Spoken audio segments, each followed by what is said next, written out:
예, 안녕하세요. 사회철학 강의를 시작하겠습니다. 두 번의 수업이 남았고, 그 다음에 이제 그 기말고사가 이제 예정되어 있죠. 뭐 전번에 그 오프라인 강의에서 말씀드렸다시피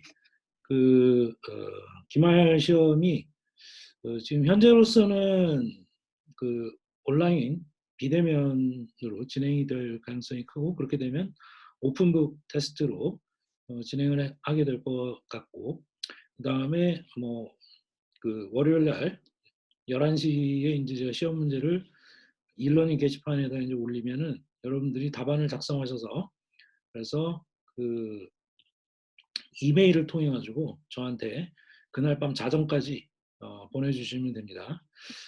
답안지는 좀 풍부하게 좀 작성을 해야 되겠죠. 오픈북 테스트니만큼. 하지만 양을 너무 많이 써서 한 문항에 대한 답변이 A4지 한 장을 넘어가면은 안 될 것 같습니다.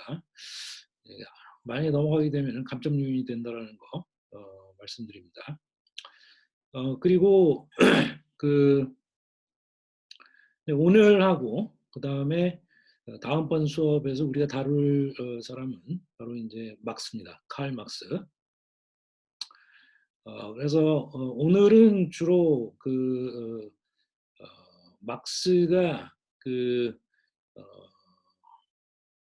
청년 시절로부터 시작을 해가지고 그 어떻게 어떤 인식론적 절단이라고 부르는 건데요. 그 인식론적인 어떤 그 단절 같은 것을 경험을 하면서 자신의 어떤 고유한 어떤 문제 설정으로 이제 들어가게 되는지 이 부분을 좀 설명을 드리려고 하고, 다음번에는 그 막스의 자본론, 뭐 론이라는 말을 이제 붙일 필요가 없습니다. 그냥 다스카피탈이기 때문에. 그래서 그냥 막스의 자본의 가장 핵심적인 문제 설정이 무엇인지, 그것이 비판하고자 했었던 것이 무엇인지에 대해서 좀 설명을 드리는 그런 방식으로 수업을 진행을 하겠습니다. 그래서 오늘은 막스가 비교적 젊었을 때 경험했었던 인식론적인 단절, 절단, epistemological break라는 이제 그 표현인데요. 이 표현 자체는 루이 알투세르라는 사람이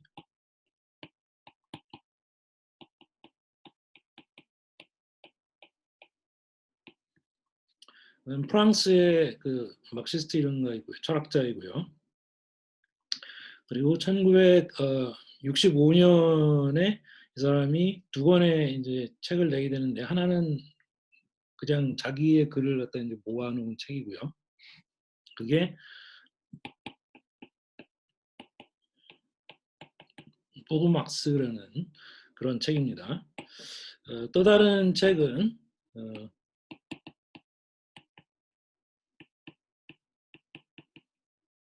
리을르 카피탈. 그래서 이거는 뭐라고 번역을 하냐면 막스를 위하여고, 우리나라의 번역이 좋은 번역으로 되어 있습니다. 이게 번역이 한 지금 예전에 한 두 차례 시도가 되어졌었는데 번역이 별로 안 좋았었는데, 서건모 선생이 번역을 갖다 마지막에 시도를 하셨는데 아주 번역이 괜찮습니다. 그러니까 서건모 선생의 그 후마니타스 출판사에서 나온 거기서 마르크스를 위하여로 이제 번역이 되어 있는데요. 예, 마르크스를 위하여라는 그 번역본을 참조하시면 되고요. 리을르 카피탈은 자본을 읽자. 그래서 자본은 책을 말하는 거죠. 자본을 읽자라는 의미를 가지고 있는 그 저서인데, 이 저서는 혼자서 쓴 건 아니고 자기 제자들하고 같이 쓴. 그래서 맨 처음에 굉장히 두껍게 나왔어요. 그랬다 나중에 제 2판을 갖다가 이제 출판을 할 때 다른 제자들 글들은 다 빼고 에티엔 발리바르라는 좀 한 사람의 제자의 글하고 자기의 글하고만 해가지고 좀 얇게 좀 나왔었는데,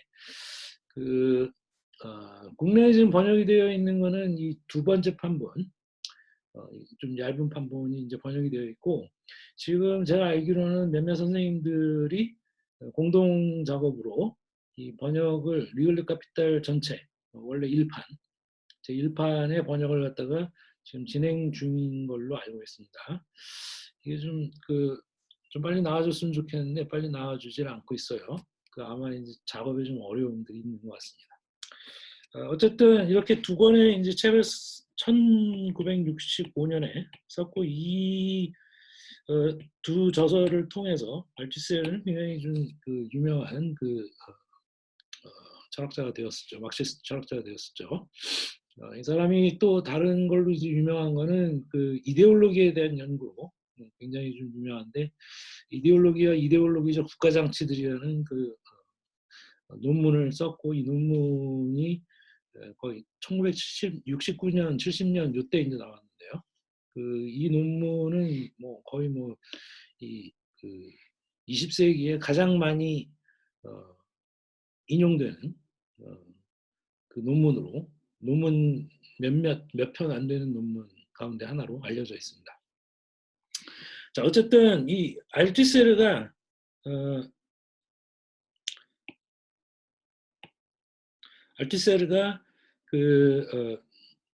epistemological break,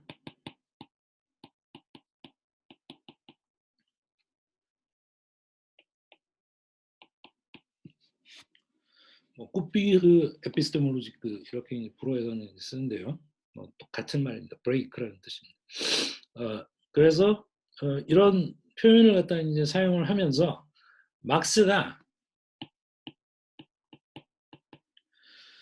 이 인식론적인 어떤 단절 이전까지 자기가 가지고 있었던 생각의 어떤 문제 설정이 있었다고 한다면, 이 문제 설정과는 완전히 다른 어떤 새로운 문제 설정으로 넘어가는 그런 사건이 언제 벌어졌냐면 1845년에 에피스테몰로지컬 브레이크를 경험을 했다고 이 알투셀이 이제 주장을 했죠. 물론 이런 알투셀의 이제 주장에 대해서 또 이러저러한 어떤 논의들이 많이 있습니다. 거기에는 이제 비판적인 어떤 입장들도 있을 테고요. 하지만 1845년에 막스한테 최종적인 어떤 에피스테몰로지컬 브레이크는 아니라고 할지라도 그 이전과는 전혀 다른 어떤 문제 설정이 출현을 했다라는 사실을 갖다 부인하기는 굉장히 어렵다고 생각을 합니다. 저 개인적으로. 1845년에 이 사람이 쓴 텍스트가, 중요한 텍스트가 두 개가 있습니다. 하나는 첫 번째,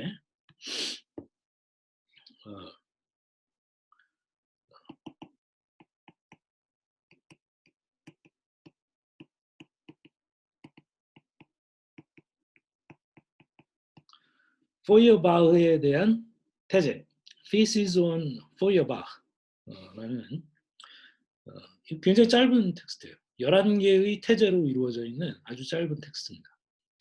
두 번째 텍스트는 독일 이데올로기라는 좀 두꺼운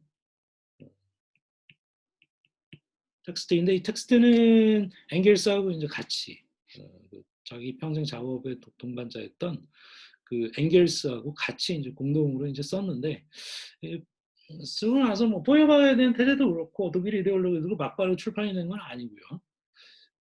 그냥 서랍 속에 이렇게 굴러다니다가 나중에 이제 막스 사후에 엥겔스에 의해서 그것들이 이제 다시 출판이 되어지죠. 자, 그럼 1845년에 어떤 인식론적인 절단이 일어났는가를 이제 알기 위해서는 포이어바흐에 대한 설명부터 좀 드려야 됩니다. 포이어바흐, 사실 이 막스에 대해서 우리가 이제 청년 막스죠. 청년 막스가 어떤 진영에 속해 있었는지에 대해서 좀 이야기를 해야 되는데, 청년 막스는 청년 해결파에 소속되어 있었다고, 이제 속해 있었다고 말을 할 수 있고, 장년 해결파와 대립하고 있었죠. 이거를 해결 우파라고 부르고요. 청년 해결파를 해결 좌파라고 부를 수가 있습니다. 이, 이 청년 해결파는 당연히 좀 진보적인 어떤 그 성격을 좀 가지고 있었다고 이제 말을 할 수가 있는데 여기에 있는 여러 이론가들이 있습니다. 뭐 방금 전에 이야기했었던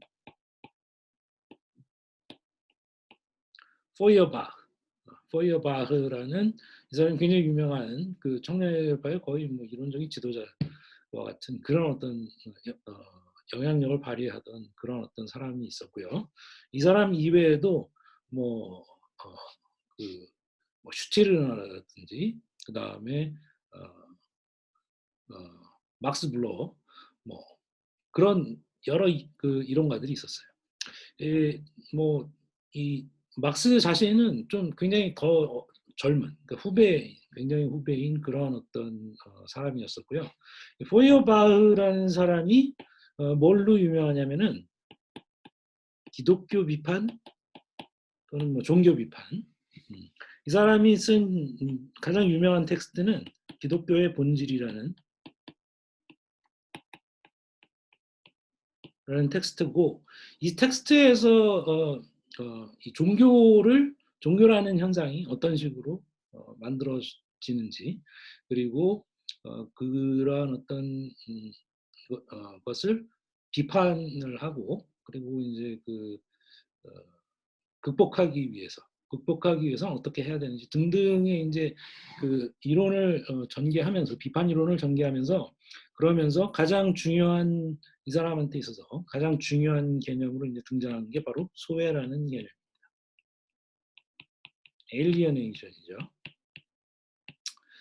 자, 이 사람은 이제 어떻게 이제 설명을 하냐면은요, 이 인간이라는 것이 개인적인 차원에서는 개인으로서는 나약하고 어떤 유한한 어떤 존재에 불과하지만 유적 존재는 인류 전체 유적 존재 이걸 이제 영어로는 스페시스 빙이라고 이야기합니다. 인류 유적 존재로서는 무한한 역량을 갖는 존재다. 뭐 생각해 보면 이제 뭐 간단한 얘기입니다. 뭐냐면은 우리가 혼자서 들판 같은 데를 나가가지고 걸어 다니다가 그 맹수를 갖다 만났어요. 그러면은 뭐 별로 할 수 있는 게 없죠. 예. 물론 뭐 아주 싸움을 잘하는 그런 사람이라면 또 뭐 싸울 수 있을지도 모르겠습니다. 근데 뭐 일반 사람들은 뭐 거의 싸우기가 힘들죠. 그리고 아무리 힘이 센 사람도 맹수하고 싸워가지고 이기기는 그냥 어렵겠죠. 자, 그래서 그렇게 개인으로서는 굉장히 나약하고 유한한 존재에 불과하다는 거예요. 그렇지만 그 집단으로서, 집합적인 존재로서 인간은 엄청난 힘을 가질 수 있다는 거예요. 서로 그 협동하고 협조해서 그래서 뭐 맹수를 물리칠 수도 있고 그리고 도저히 혼자서는 이룰 수 없는 일들을 갖다 이제 달성한다는 거죠. 그러한 어떤 달성의 역사가 계속되어 왔고 그런 어떤 그 유적 존재로서의 무한한 역량을 가지고 있다. 제약되지 않은 역량을 가지고 있다. 지금 당장은 여전히 유한할 수 있겠지만 그것이 시간적으로 봤을 때 지속적으로 그 역량이 더 커질 것이기 때문에 사실상 제한되어 있지 않은 그런 어떤 그 가능성을 가지고 있는 그런 어떤 존재가 바로 인간이라는 거죠. 근데 이거는 이제 집합적인 방식으로 이제 달성되는 거예요. 그런데 바로 이 유적 존재로서 갖고 있는 이 역량이라는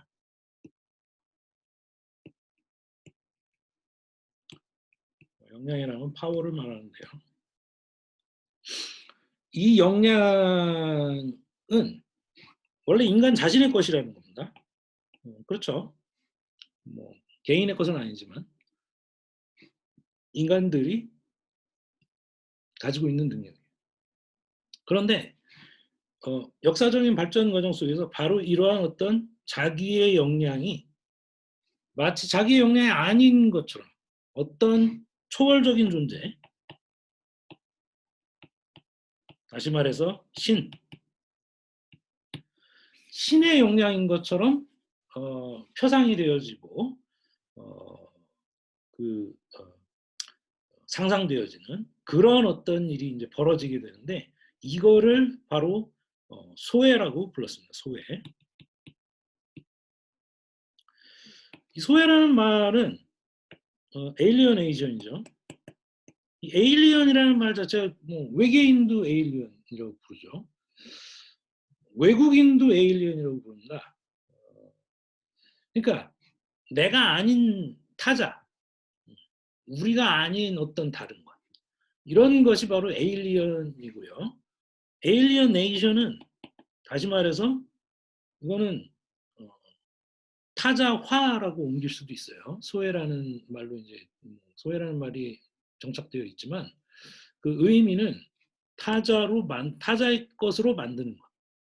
그래서 원래 인간의 힘이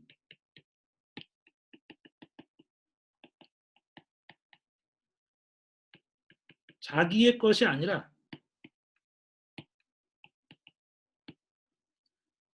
외적 존재의 힘으로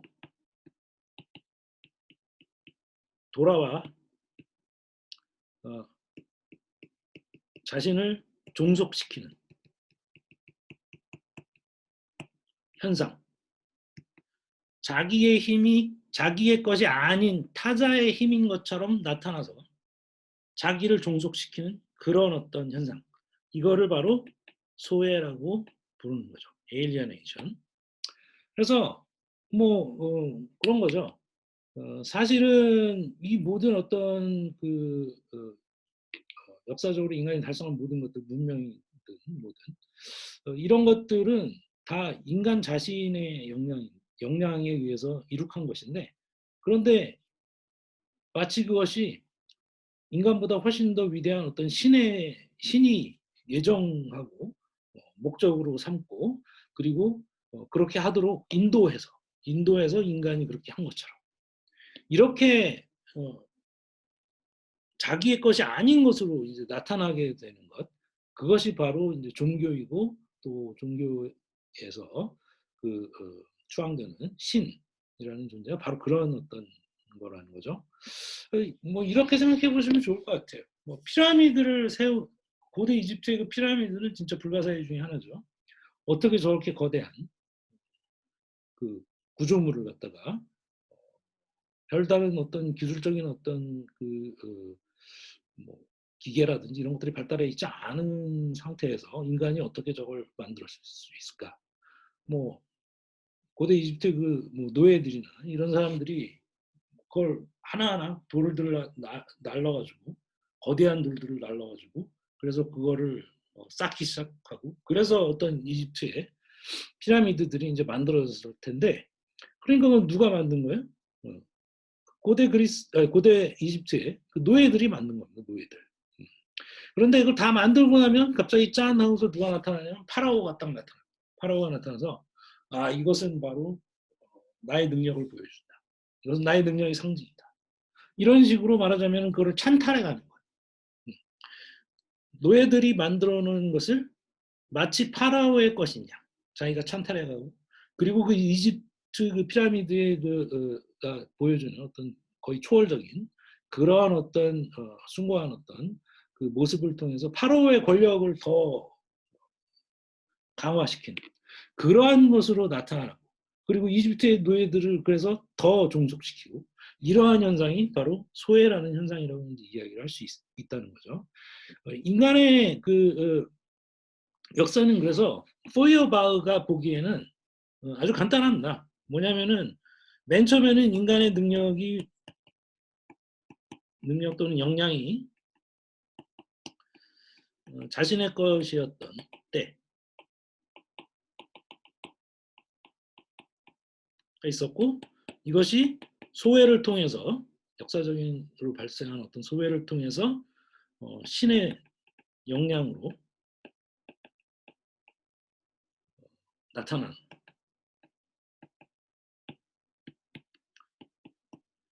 이거를 다시 뒤집어서 인간이 이 영향은 신의 것이 아니라 사실은 인간의 것이야 라는 것을 깨닫는 탈소회를 경험하게 되면 그러면은 자기 것을 다시 되찾는 거죠.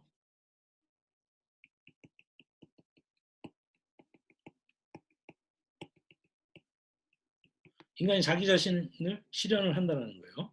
이 상태가 되면 역사는 여기서 끝납니다. 이때부터는 말하자면 뭐 소외되지 않은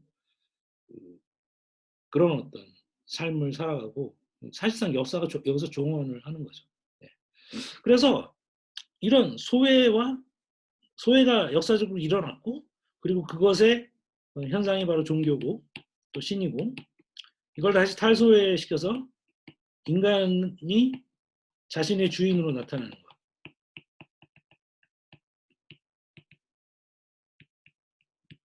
이게 이제 탈소외고 이거를 하게 되면 모든 것이 이루어지는 것이죠.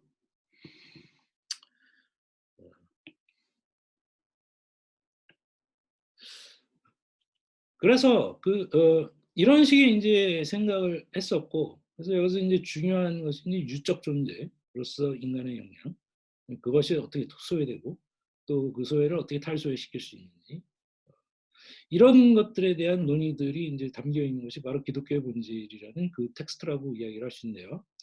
막스가 바로 이러한 어떤 포이어바흐의 그 생각을 아주 젊었을 때, 1845년 이전에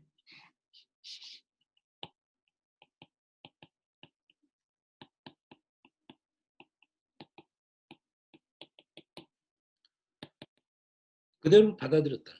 포이어바흐 주의자였어요. 다만 뭐가 달랐냐면 뭐가 달랐냐면 특히 이제 1840 40년대 43년 요때부터 주로 이런 어떤 포이어바흐의 소외라는 이 개념 특히 이게 이제 또 유적 존재라는 개념이라든지 마찬가지인데 이런 개념들을 종교 비판을 위해서 사용하지 않고 경제 비판을 위해서 자본주의 경제를 비판하기 위해서 적용했어요. 그러니까 개념은 그대로 포여바의 것입니다. 근데 다만 적용 영역이 종교가 아니라 경제 비판을 향했었다는 거죠. 자본주의 경제에 대한 비판을 향했었다는 거예요. 그러니까 근데 그런 적용 영역이 단지 달라지는 것은 이 사람이 포이어바흐주의자가 아닌 어떤 다른 어떤 것을 했다고 볼 수가 없어요. 그러니까 포이어바흐주의를 잘 실천을 했었던 그런 사람이었다고 이야기를 할 수 있는 거죠.